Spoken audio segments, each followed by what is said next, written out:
Good morning बच्चों। आज मैं आपको क्लास 7 विषय गणित अध्याय आपका है 14 और प्रश्नावली 14.1। चैप्टर का नाम है आपका समिति। ये आज मैं शुरू करा रहा हूँ, आपका नया चैप्टर है समिति। अब समिति क्या होता है कि अगर हम किसी भी पार्ट के, किसी भी आकृति के, अगर उसको हम अलग अलग पार्ट करते हैं तो वो बराबर बराबर होने चाहिए, यानी कि अलग अलग नहीं, बराबर बराबर। मान लो एक वर्ग आकृति है, तो वर्ग आकृति को अगर हम बराबर भागों में बांटेंगे तो उसके पार्ट उतने ही बराबर होने चाहिए। मान लो उसकी चारों साइड बराबर है, तो अगर हम उसको बराबर भाग में करते हैं तो वो चारों साइड से बराबर हिस्से आएंगे। क्यों? क्योंकि उसकी आकृति भी बराबर है। तो जिसके पार्ट जिसके जितने बराबर करते हैं वो आपके समिति कहलाते हैं। जैसे अगर हमने त्रिभुज है, त्रिभुज के ऊपर त्रिभुज रखा तो वो चारों तरफ से, तीनों तरफ से बराबर आया, जिसकी आकृति बराबर आई, तो वो समिति कहलाती है। यानी कि किसी के पार्ट को बराबर भागों में बांटना, वो समिति कहलाती है। ठीक है। अब यहाँ पर देखिए क्वेश्चन नंबर 1, निम्नलिखित छेद की हुई आकृतियों के प्रतिलिपियां बनाकर उसमें प्रत्येक की सममिति रेखाएं खींचिए। यानी कि उसको बराबर भाग में, कि अगर हम उसमें पेज करते हैं तो बराबर भाग में कितना करते हैं। जैसे पहला है आपका उत्तर 1, पहली आकृति आपकी दी हुई है। ठीक है। अब इसमें 2 छेद दिए हुए हैं, एक यहाँ और एक यहाँ। फिर आपकी अगली आकृति दी हुई है। ठीक है। इसमें आपको 2 छेद दिए हुए हैं, एक यहाँ और एक यहाँ। तीसरी आकृति दी हुई है, इसमें भी आपको 2 छेद दिए हैं, एक यहाँ एक यहाँ। इसके बाद फोर्थ आकृति दी हुई है, इसमें आपको एक छेद यहाँ, एक छेद यहाँ और एक यहाँ। ठीक है। इसी तरह की आकृतियाँ आपको दी हुई हैं। ठीक है। तो अब एक आकृति आपकी त्रिभुज की आकृति है। चलो पहले इसको देख लेते हैं। तो अब अगर हम इसमें सममिति रेखा खींचते हैं तो अगर बराबर भाग आए तो कहाँ कहाँ खींचेंगे। तो अब ये आकृति हो गई ये। ठीक है। इसकी आकृति हो गई ये। ठीक है। इसकी आकृति हो गई ये, और इसकी आकृति हो गई ये बराबर बराबर भाग हैं। अगर हम बीच में करते हैं तो बीच में नहीं आएगी, लेकिन जहाँ पर हमने छेद किए हैं उसके बीचों बीच में करनी है, वहाँ पर आपकी आकृति बराबर होती है, वो सममिति रेखाएं कहलाती हैं। ठीक है। तो इस तरह से इसमें सारे क्वेश्चन आपको इसी तरीके से करने हैं। अब ऐसे आपका पार्ट 2 है, उत्तर 2।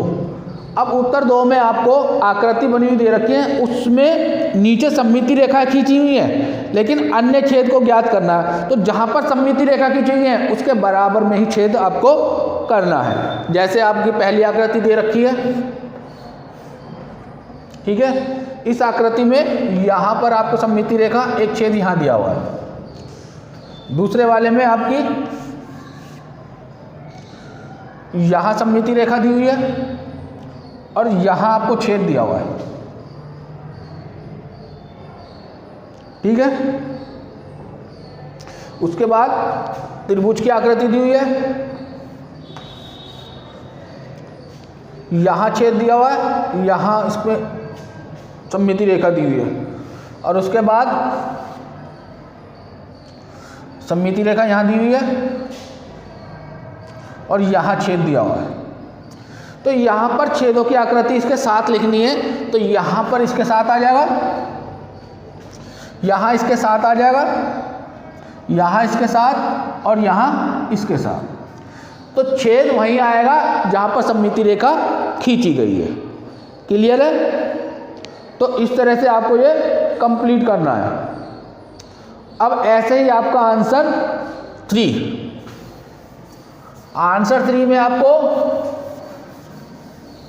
आकृति लिखनी है, किस तरह की आकृति बनेगी और कहाँ पर इसके सममिति रेखा खींची हुई है। ठीक है, इस तरह से आपको करना पड़ेगा। अब इसमें दिया हुआ है निम्नलिखित आकृतियों में दर्पण सममिति रेखा बिंदु रेखा के रूप में दी गई है और रेखा में आकृति का परिवर्तन करके प्रत्येक आकृति को पूरा कीजिए और अनुदिश दर्पण रख सकते हैं, प्रतिबिंबी रखिए। क्या आपकी आकृति का नाम याद है? तो इसी तरीके से आप लिखेंगे जैसे ए पार्ट है तो ए पार्ट में आपको ये दिया हुआ है, ठीक है। ऐसी बी पार्ट है तो इस तरह से दिया हुआ है। तो आप आगे नाम भी लिखेंगे और आकृति भी लिखेंगे।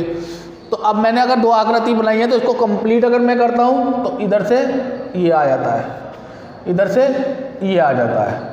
तो यानी कि दर्पण में अगर हम देखते हैं तो दर्पण में आधी आकृति इधर आधी आकृति इधर, तो मिला देते हैं तो पूरी आकृति बन जाती है। तो अब ये आकृति बन गई वर्ग, ये आकृति बन गई त्रिभुज।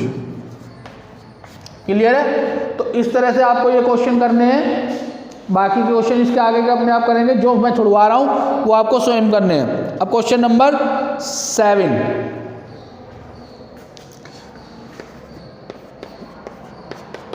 तो 4, 5, 6 ये स्वयं अपने आप करेंगे। 7 देखिए, निम्नलिखित आकृतियों के लिए सममित रेखाओं की संख्या बताइए। अगर सममिति रेखा की संख्या अगर हम देखते हैं तो आकृति के हिसाब से देखेंगे हम। अगर आकृति में भुजाएं बराबर हैं, जितनी भुजाएं बराबर होंगी उतनी सममिति रेखा खींची जाएंगी।